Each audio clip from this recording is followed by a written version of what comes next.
Assalamualaikum warahmatullahi wabarakatuh. Saya Cici Asia, NPM 19111080045 dari Prodi Bimbingan dan Konseling Pendidikan Islam kelas E semester 3. Jadi, video ini dibuat untuk memenuhi tugas mata kuliah Bimbingan Konseling Sosial dosen pengampu Dr. Siti Raudatul Jannah MPD. Di sini saya dari kelompok 2 akan menjelaskan tentang hubungan BK sosial dengan kegiatan lainnya. Yang pertama, BK sosial dengan kegiatan akademik. Bimbingan konseling sosial, prestasi belajar menggambarkan kegiatan akademik siswa dalam proses belajar mengajar dan dapat memberikan gambaran kepada kita bahwa proses belajar mengajar terdapat siswa yang berprestasi tinggi, berprestasi sedang, dan terdapat siswa yang berprestasi rendah. Belajar merupakan proses kegiatan untuk mengubah tingkah laku si subjek belajar. Dalam belajar, banyak faktor yang mempengaruhinya. Faktor yang mempengaruhi belajar secara garis besar dibagi menjadi 2, yaitu faktor intern dari dalam diri subjek belajar dan faktor ekstern dari luar diri subjek belajar. Sekolah sebagai salah satu faktor ekstern yang mempengaruhi proses belajar, mempunyai pengaruh yang besar terhadap perkembangan jiwa remaja karena sekolah mengemban fungsi pengajaran dan fungsi pendidikan atau transformasi nilai dan norma sosial. Oleh karena itu, setiap sekolah lanjutan ada guru bimbingan dan konseling untuk membantu siswa dalam memecahkan masalah yang dihadapinya. Pada era globalisasi yang terus berlangsung, berbagai informasi mengalir tanpa batas ruang maupun waktu. Bagi individu yang tidak mampu menyesuaikan diri dengan tuntutan perubahan tersebut, tentu akan mengalami hambatan. Demikian pula dengan siswa yang memasuki lingkungan sekolah baru.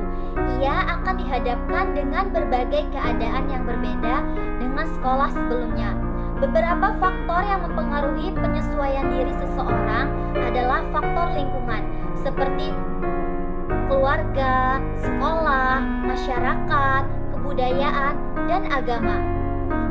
Siswa dipandang mempunyai penyesuaian diri yang baik adalah di mana individu telah belajar bereaksi terhadap dirinya dan lingkungannya dengan cara-cara yang matang, efisien, memuaskan, sehat, serta dapat mengatasi konflik mental, frustasi, kesulitan pribadi dan sosial, sehingga hubungan antar pribadi dan kebahagiaan timbal balik yang mengandung realisasi dan perkembangan kepribadian secara terus-menerus.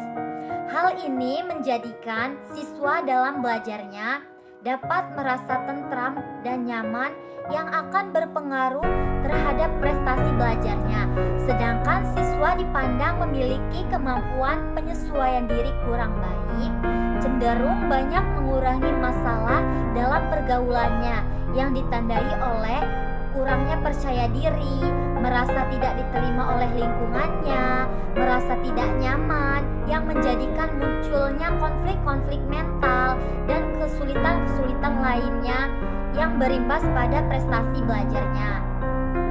Yang kedua, BK sosial dengan karir siswa. Siswa sebagai makhluk sosial melakukan aktivitas belajar yang berlangsung di dalam lingkungan keluarga, sekolah, dan masyarakat. Di keluarga, setiap anak mendapatkan pendidikan keluarga dari orang tua berupa penanaman nilai-nilai agama, budi pekerti, dan kebiasaan hidup atau tradisi keluarga melalui proses interaksi sosial antar anak dengan orang tua dan anggota keluarga yang berlangsung sampai anak mencapai kedewasaannya. Sekolah merupakan lembaga pendidikan karir yang bertugas mendidik anak untuk mencapai perkembangan potensi dalam suatu bidang karir, pekerjaan, atau profesi.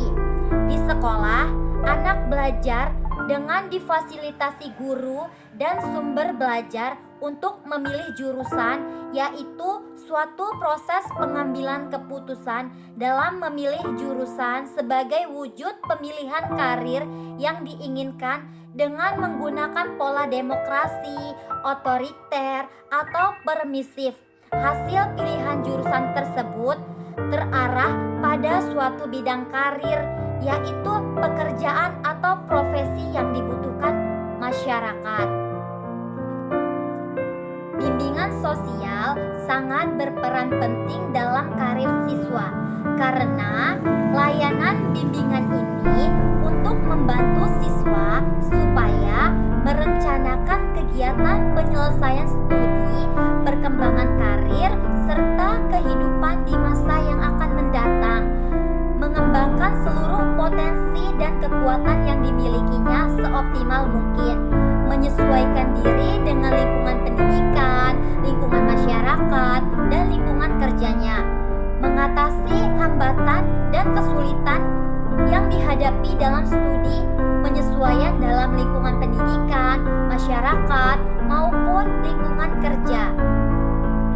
Yang ketiga, BK sosial dengan kehidupan keluarga. BK sosial adalah proses pemberian bantuan yang diberikan untuk mewujudkan tatanan yang sejahtera baik individu, keluarga, masyarakat yang meliputi rasa keselamatan, kesusilaan, keamanan, ketertiban, dan ketentraman baik lahir maupun batin. Hal ini akan dapat terwujud melalui berbagai kerjasama antar lapisan masyarakat. BK sosial menangani masalah sosial yang sering muncul di masyarakat. Ketika kenyataan sebagian orang tidak mampu menyelesaikan masalahnya sendiri, sehingga membutuhkan orang yang ahli untuk membantu dalam menyelesaikan masalahnya. Sosok ahli yang diharapkan dapat mengatasi permasalahan sosial adalah konselor sosial. Lingkungan keluarga merupakan aspek yang pertama dan utama dalam mempengaruhi perkembangan anak.